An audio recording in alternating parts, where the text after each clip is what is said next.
Welcome back to another episode of Alestletics. Sam Mirren joining you alongside with Audrey O'Rennick.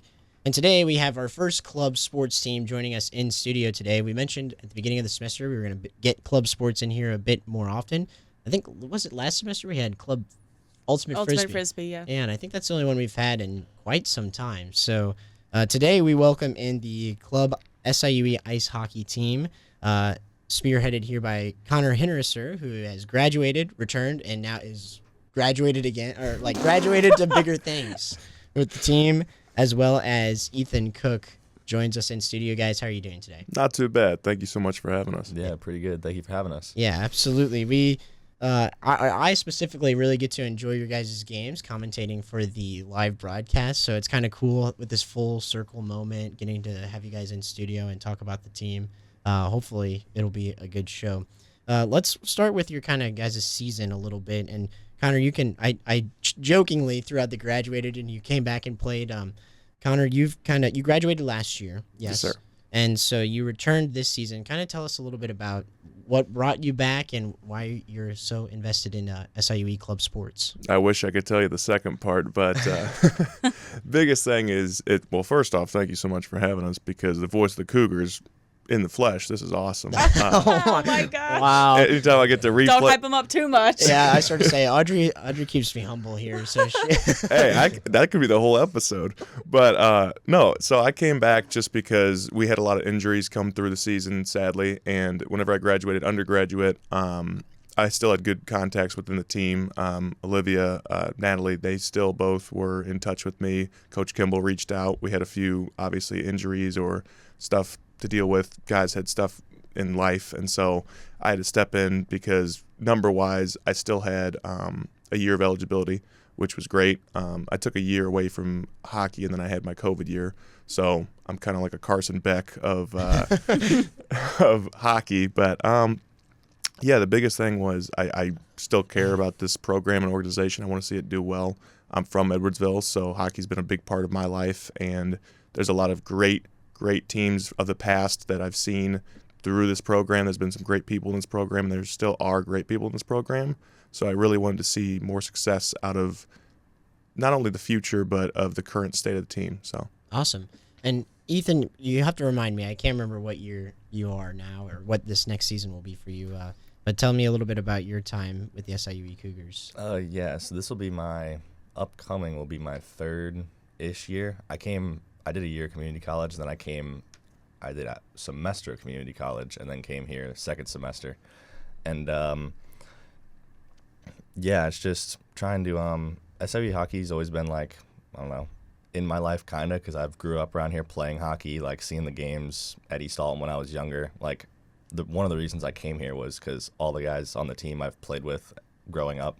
So we were just like a, tight-knit group that I just wanted to play with those guys way more.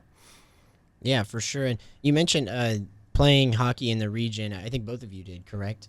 In the MVCHA, all MVCHA alums here. We got a few. Mid-states. Oh, mid-states. I'm sorry. my bad. Missouri side. Yeah. Missouri side. I got to play a little bit of both. I did MVCHA growing up, and then I played over in mid-states for a little bit. But yes, very nice. So, location-wise, MVCHA. Yeah, but the region, yes, sir. St. Louis region, and kind of watching the teams. I mean, why SIUE? What makes you pick SIUE over some of the there's prominent programs growing in the region? What led you here? I mean, what a great price point. Can we talk about that first and foremost? Yeah. That definitely gets people butts in the seats. But for sure, I mean, the program itself is a very big draw because I think it's very much up from the groundwork. It's player-oriented. A lot of other programs have a lot more funding and money and a lot more moving pieces, whereas this is a lot more player-run.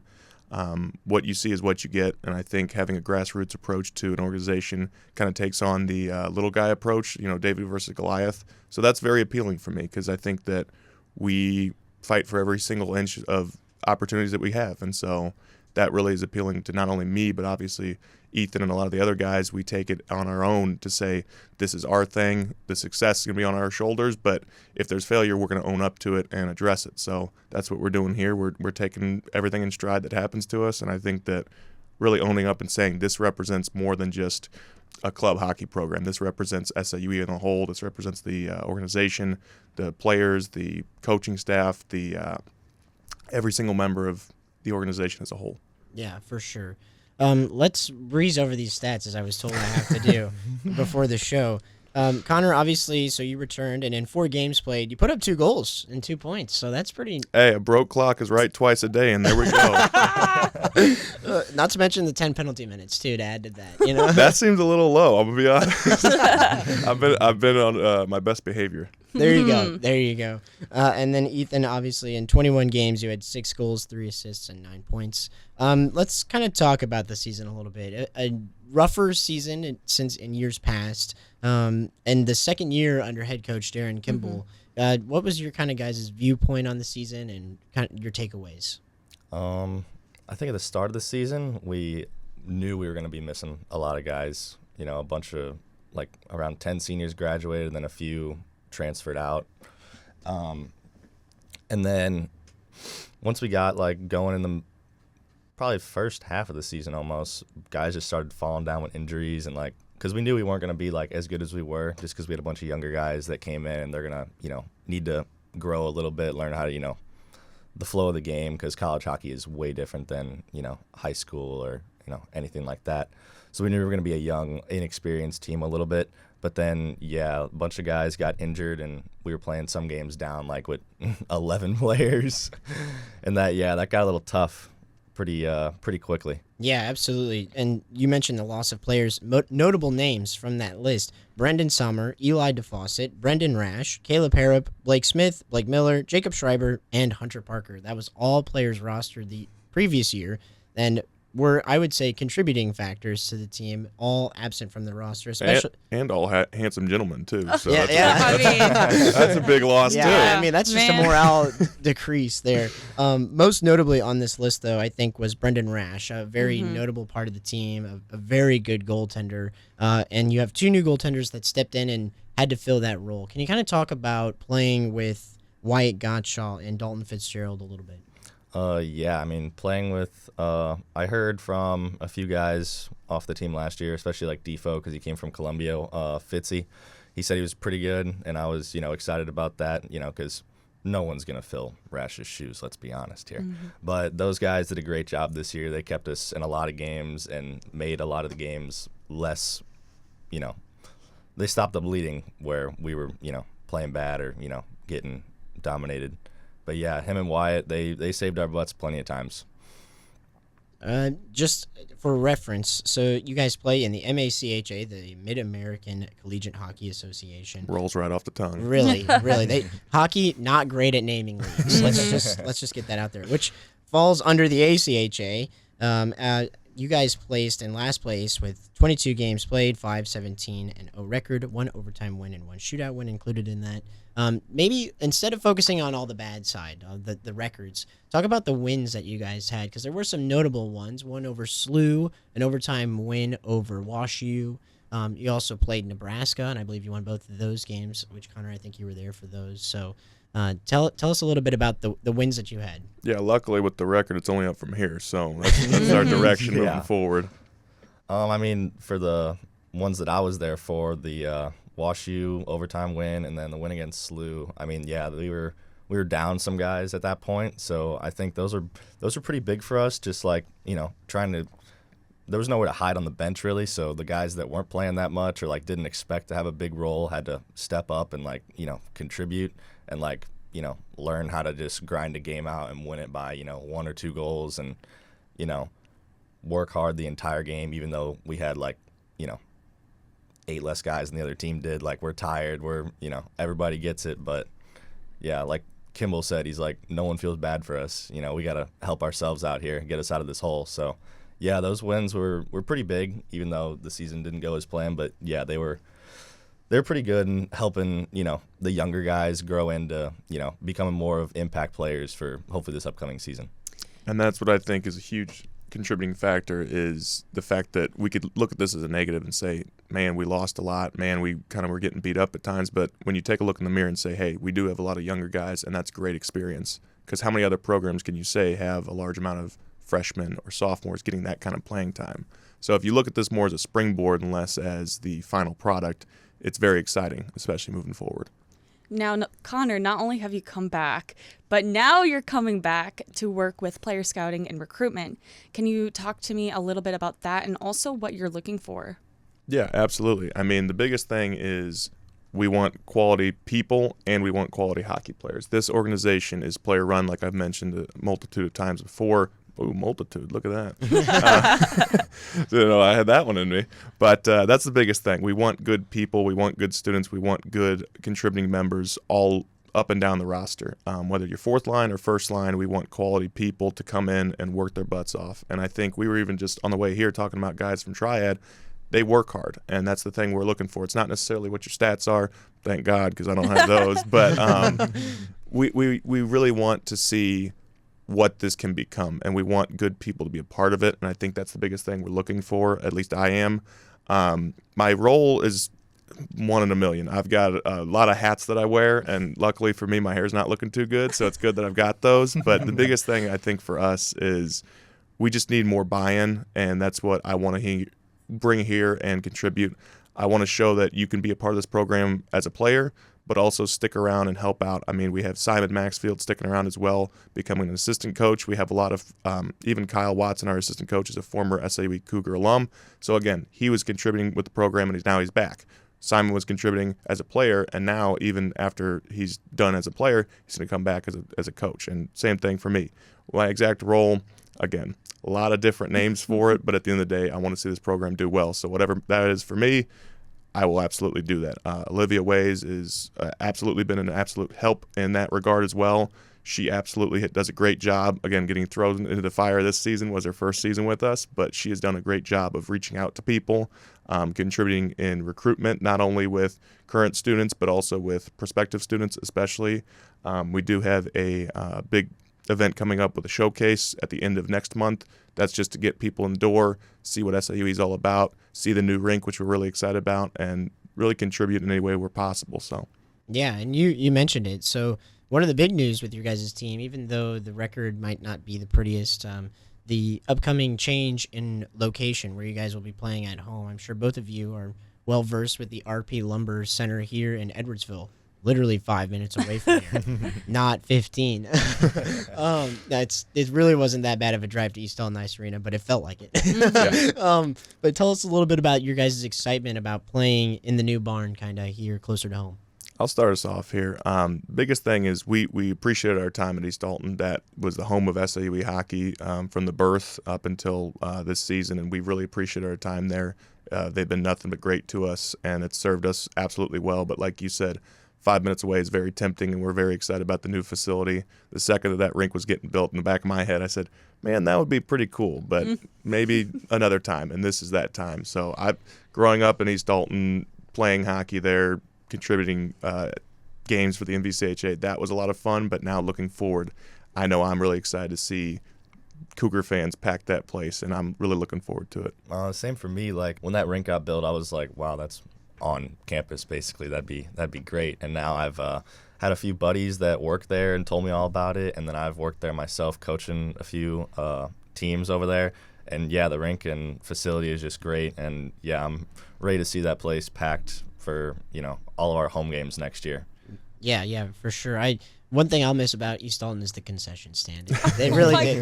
No, they really do. I think it's one of the best concession stands in the region. Oh yeah, growing up, I was waiting in line for a Yoo-hoo the whole time. Oh yeah, exactly.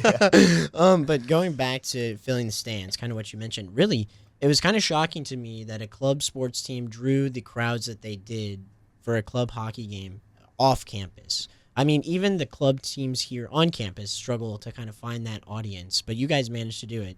And now it's going to be closer to home. It's more convenient than it used to be. Tell me a little bit about your kind of excitement for the environment that you can build around your team with it being closer to the campus. Yeah, I mean, part of the reason I came here as well is I would come to the games when I was like a little kid and stuff and see like East Dalton packed. And I'm like, wow, that's like, I want to play in front of, all those fans. Because I know few of my buddies go off to these other schools that might be better, but I look in their games and there's like 2 people watching. I'm like, okay, that's that's cool, but like giant crowd screaming when you go to hit somebody or you score like a big goal and you celebrate. There's nothing better. So yeah, I'm really excited to, pack the new barn full of fans and, put on a better season than last year for them. I know Ethan alluded to it, but the biggest thing is it feels like a family.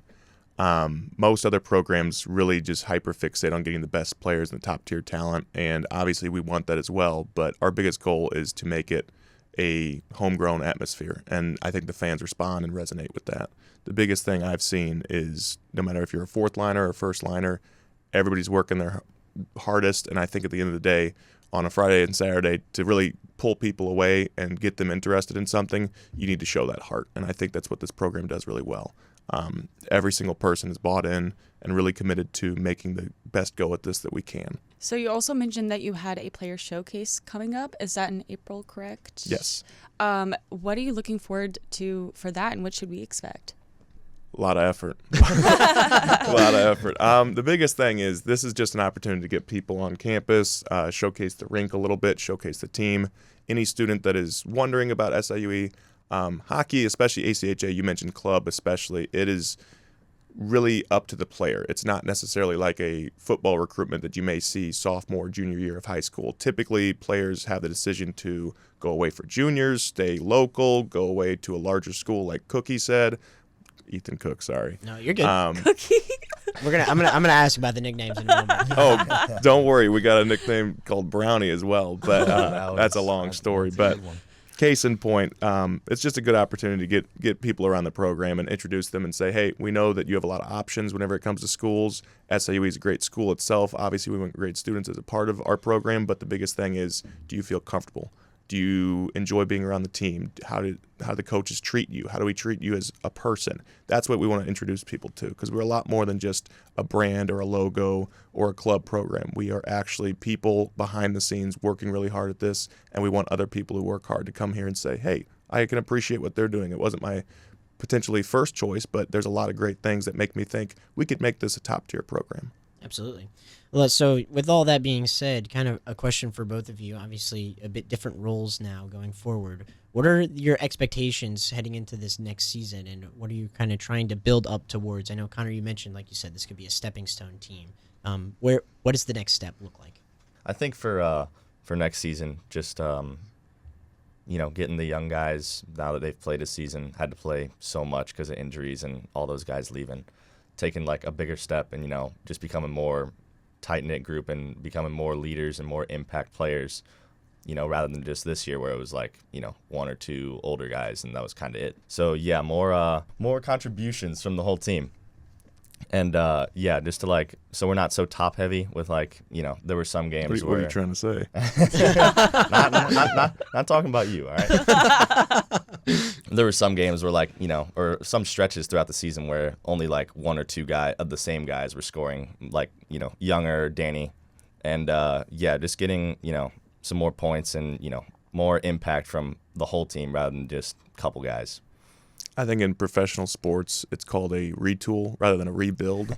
And as Cookie alluded to earlier, there was about 8 or 9 guys that we had graduate and leave and no longer play on the team. So that was a big stepping forward moment for us because we had to respond somehow. And I think this season, only losing 2, very important 2. I believe the third is coming back, but the potential to lose 3 and limit that number from 9 or 10 where it was last year is a huge thing for us, because now you can bring people in and they're not expected to be thrust into a very important or heavy role. They can kind of gradually improve throughout the season, grow with the program, figure out their role, find their niche, whereas last year a lot of guys were just forced into roles they may have not been in. Typically, you would see a guy like me on the fourth line or on the last D pairing, contributing in other ways in the locker room, making sure morale is there, being more of a physical presence, whereas last year, a guy like me may have had to be second line potentially just because of the numbers. So moving forward, I think stepping stone-wise, just reloading, putting more opportunities out there for us to succeed, because, again, you cannot succeed without a full team, without a full roster. So injuries, we're going to get guys healthy this offseason. We're going to bring in some new blood, and we're really excited about it. That's the most Doug Armstrong answer I've ever heard. I just got to throw that out there. Hey, Sorry. I'll throw on a no trade clause for you. Oh God, yeah, let's not talk about that man. guy. Okay, we need to stop before this gets dangerous. All right, now let's bring up the nicknames because we've heard so many great ones, and now no one knows who we're talking about. But I guess we have to ask, like, who's got the greatest nickname? Cookie is pretty good.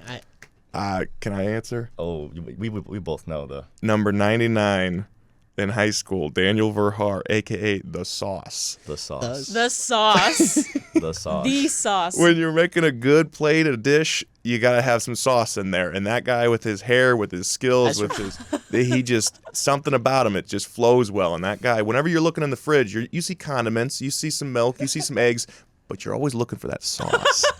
And Daniel Verhaar has been our sauce for quite some time now. He went away. He figured out, you know what? Let me get healthy. Let me rekindle. He came back, worked under Kimball last year, and let me tell you, that guy, he discovered something within himself to just take that to the next level, and he discovered the sauce. Yeah. Wow. Yeah. Cook, I don't know how you're going to top that, but No, there's nothing that tops that. I'm gonna be honest. I think Danny the Sauce Verhaar is just legendary now. yeah, the way it was described. I was gonna say, I love the whole story, the whole background. Like, there's everything for it. Now, Cookie himself, obviously the last name Cook, that's pretty unoriginal. But our first quick story, our first ever weekend, we were at Mizzou, which is obviously a tough environment to play. A lot of great players. We have a former player, Carson Weber, who's playing on their team as well. Again, that's a team that we want to beat. So we're going in there, we're all focused, we're all determined. Everybody's kind of tense because it's Kimball's first opportunity to kind of showcase what he's like as a coach behind the bench, and we all have the utmost respect for him. So we're working hard, but at the same time, it's still a touch and go process. So he's on the ice. Cookie is, waiting for a face-off, and then coach is yelling out, no, change. And we're like, who? And he's like, that guy, that one. And he's pointing, there's 5 players on the ice. Everyone's scratching their heads saying, who, me? Who, me? And obviously with the last name Cook, and we called him Cookie, he overheard that. So he said, that one. And we're like, okay, which one? And he says, Brownie. And we're like, huh? And he said, Brownie, get Brownie off the ice. Brownie, come here. And so Cook's standing there scratching his head like, who's he talking to? And so the face-off's about... Play happens. I'm mid-play.